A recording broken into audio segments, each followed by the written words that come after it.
So, magandang araw sa inyo guys. May bago na naman tayong case na binili sa Shopee para sa client natin. So, ito yung hand key. So, yan makikita nyo guys. Kulay white siya with black mesh. Ganyan, white front mesh sa harap. So, itong harap na to ay metal. So, may pagkamat yung kulay niya. Yung kanyang mismong pintura. So yan, makikita nyo. Tapos sa likod, glossy yung bakal niya, glossy yung pagkakakulay. Pero dito sa ating sa front, ito plastic to, then ito metal, flat white yung kulay niya. Ito glossy.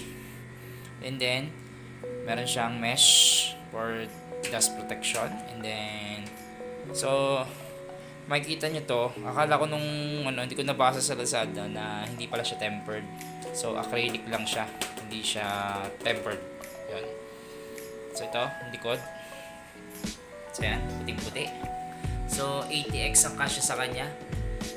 Kumbaga pinakamalaking board, 80X. So yan, makikita nyo guys ang kanyang itsura. So yan ang brand niya. Kung makikita nyo, hand key. So yan, may pagka talaga siya, yung glossy. So try natin siyang buksan guys, pakita ko sa inyo yung loob. Tuloy natin guys. Ito sa makikita nyo guys, may plastic siya para hindi agad siya magkaroon ng scratches. So yung gilid niya medyo parang naka-smoke yung gilid.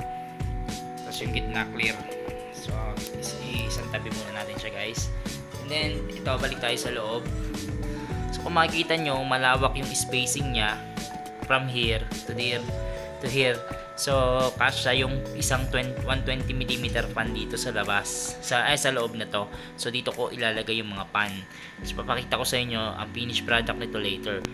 So ito, yan, makakasya sa kanya ay 8 120mm pan. So makita nyo, butas din yung part na to. So kita yung brand ng inyong power supply. So meron din siyang butas dito sa sahig ng kanyang sahig. And then itong kanyang sorry guys, palapakan tayo. So itong likod niya, ang kagandahan sa likod niya, masarap siya sa cable management kasi medyo okay yung spacing niya. Medyo makapal yung hindi masikip yung likod niya sa tingin ko. So tingin ko magiging okay yung cable management dito. So tingnan na lang natin sa video to kung paano ang gagawin ko dito. So yan. So ito yung mga kasama yung mga cables niya. So ito yung US audio, ito yung sa mga power, HDD LED, and then sa USB, and then may USB 3.0 din siya. So yun, USB 3.0. Then ito yung kanyang mga kasamang screws. So meron din po siyang kasamang stand-up screws. So ang ilalagay ko dito guys ay i5 na 10th gen, which is ito yung kanyang board. So nakaano tayo, B460 Torpedo LGA 120 LGA 1200s. So itong board, itong mismong case na to napili ko kasi gusto nung client ko ay white. So wala akong makitang ibang mura, ito lang ang pinakamura kong nakita sa ngayon. So yan, may dust filter siya sa ilalim. Then dito sa mga to, pwede kang maglagay ng pwede mo siyang lagyan ng SSD. So guys, pwede nyo nga palang lagyan ng SSD to. Itong part na to, pwede nyo kasi ipapasok nyo dito yung butas ng screwer ng SSD dito, tsaka dito, then screws dito naman sa likod naman to ng SSD, pati dito sa baba kasya din siya dito. So ang SSD pwede sa kanya ay 1, 2, dalawa dito sa main sa loob ng ng case. So pwede rin sa baba, wari ko ito pwede itong lagyan ng SSD. Ito ng mga butas na ito naka-ready. So pasya yan dyan, mag-fit yan. And then dito sa baba pwede siyang lagyan ng HDD. Pwede rin dito yung HDD. So yan guys, yan lang ang kabuuang itsura niya. So pakita ko na lang sa inyo guys after nito yung result niya. So ayan guys, so bubuuin ko na siya para sa inyo. By the way guys, ito nga pala yung mga gagamitin ko sa kanya. So ito ang V60 Torpedo MSI, and then 500GB na SSD na NVMe M2. So ito yung aking RAM, ang ballistic na Crucial, RGB siya guys. And then Intel Core i5 10400 10 Gen.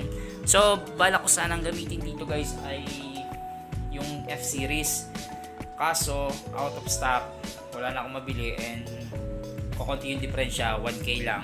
So ito na yung binili ko. So in case na magkaroon tayo ng problema sa GPU, pwede natin gamitin yung built-in nya.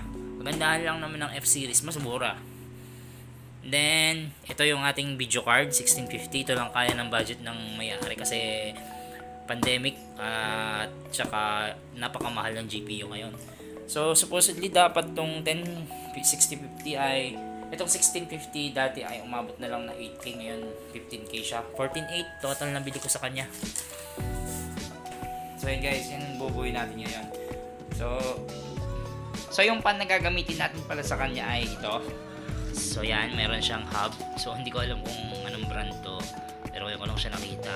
So tatry natin siya with remote, and then with hub, then this 120mm pan. So yan ang ilalagay natin. So papakita ko sa inyo guys ang finished product niya later. So guys, papakita ko pala sa inyo yung sinasabi ko kanina. So itong pan na to, kakasya siya dito sa loob. So doon ko siya ipapasok sa loob, hindi siya nakalagay dito kundi doon sa loob nito. Dito siya mapapasok. So abangan niyo guys So ito guys, tapos ko nang ipasok yung mga PC hardware sa loob. Tapos ko na siya, naayos na siya. So yan, itsura niya ngayon. So yan.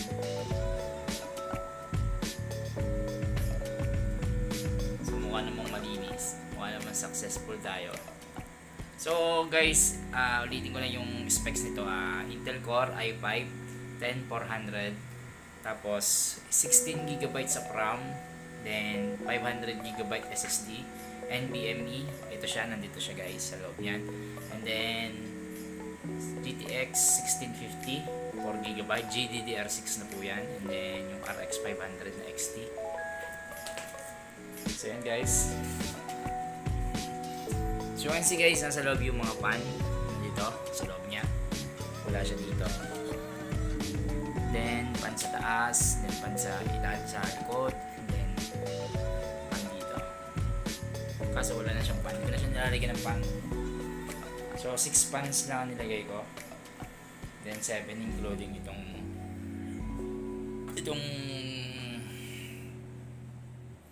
air cooler ng ating processor. May pan din nga pala tong ating dual pan nga pala to, gigabyte na 1650. So dual graphics slot din pala tong motherboard na to. So siya ay yung MSI Torpedo na, so ito ay Intel Core 10 Gen. Tapos ito yung likod niya.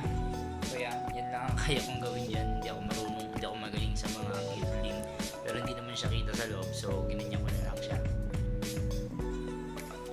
Yan ang aking mga cables.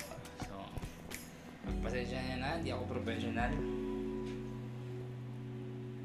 So far maganda lang sa kanya, hindi sikip yung likod niya. So ito guys, ang itsura ngayon. Wala kasi akong mapagos na, hindi pa dumadating yung monitor.